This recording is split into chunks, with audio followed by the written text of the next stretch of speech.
There is a silent state that holds more people captive than the lack of money, more than missed opportunities, and even more than the fear of failure itself. It is the state of living on autopilot, a life where the body moves, the mind stays busy, and the days are filled, yet something essential feels absent.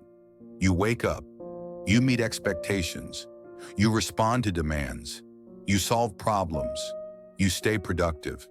And still, beneath all that activity, there is a quiet sense that you are not truly directing your life. Life feels occupied, but not intentional. Busy, but not aligned. Time moves forward, but you feel as though you are moving sideways. What makes this state so dangerous is not the exhaustion, it is the normalization. After a while, drifting begins to feel like stability. Many people reach this point after years of searching. They try meditation, they repeat affirmations, they explore spirituality, energy work, mindset techniques, purpose frameworks. None of these tools are wrong, none of them are wasted, but tools cannot replace direction. Without realizing it, many people attempt to use advanced inner practices while still living without a clear mental axis. They seek expansion while remaining internally undecided. Napoleon Hill spoke about this with unusual clarity. He described a condition that is not ignorance, not laziness, and not lack of intelligence. He called it mental drift. Mental drift is a state where a person allows circumstances, emotions, habits, and fears to quietly decide for them. Not through force, but through absence of conscious choice. This state is not caused by bad luck. It is sustained by subtle fears that operate daily, often unnoticed. The first is the fear of financial insecurity.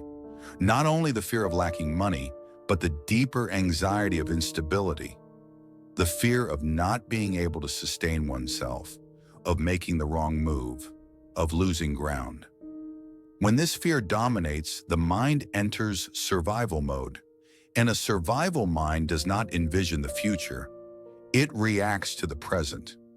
The second is the fear of criticism, the fear of judgment, rejection, or misunderstanding.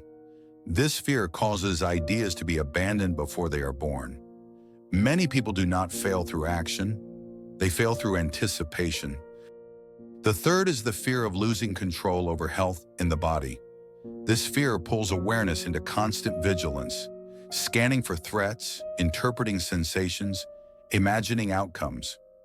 Energy that could be used to create is redirected toward avoidance. The fourth is the fear of losing love, approval, or belonging. This fear teaches people to silence themselves, negotiate their truth, and remain in roles that no longer reflect who they are becoming. The fifth is the fear of aging and becoming irrelevant. The fear that time has passed, that opportunity has closed. This fear traps the mind either in regret or in anxious projection, neither of which allows presence. And beneath all of these fears lies the deepest one of all. Not the fear of physical death, but the fear of having lived without direction. The fear of reaching the end and realizing that life was survived, not chosen. According to Hill, these fears do not control people directly. They operate through habit. Small delays, small compromises, small decisions postponed.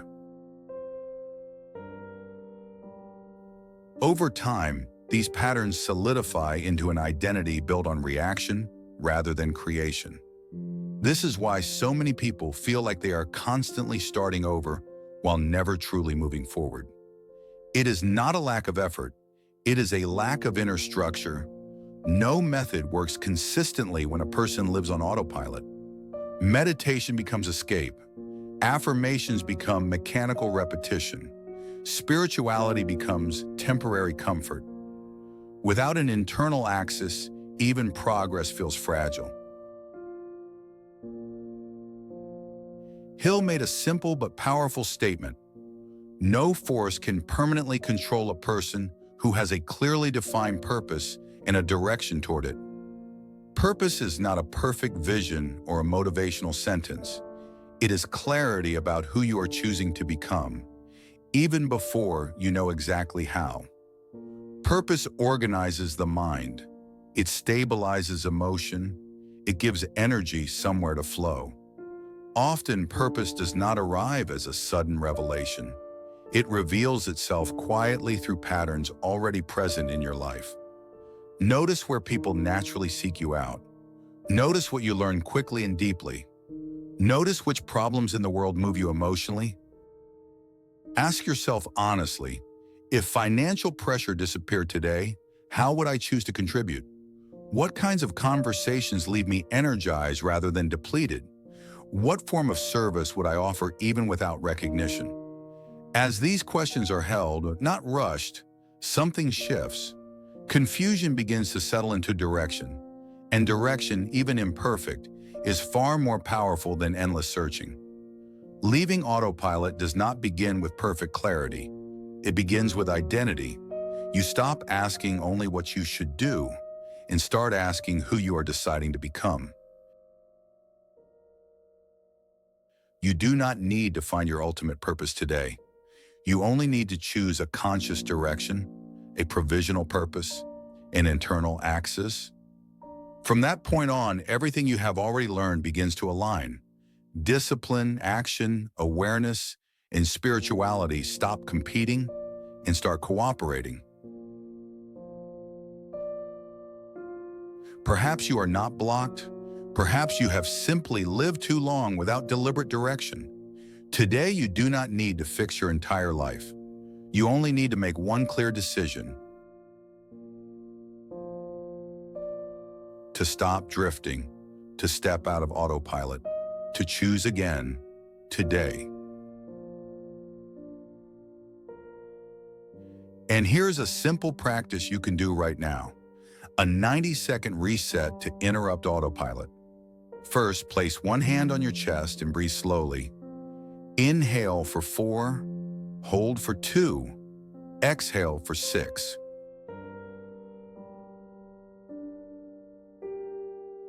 Do that 3 times.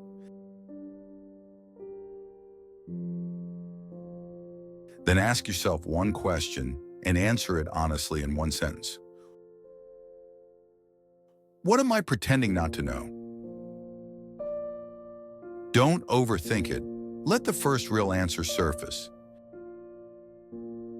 Now choose one micro decision for the next 24 hours.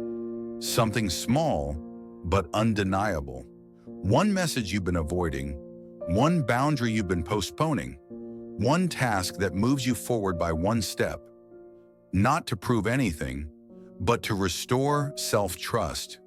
Because autopilot is not broken with motivation. It is broken with a decision, followed by a single aligned action. Even one intentional action today rewires your identity. I am a person who chooses.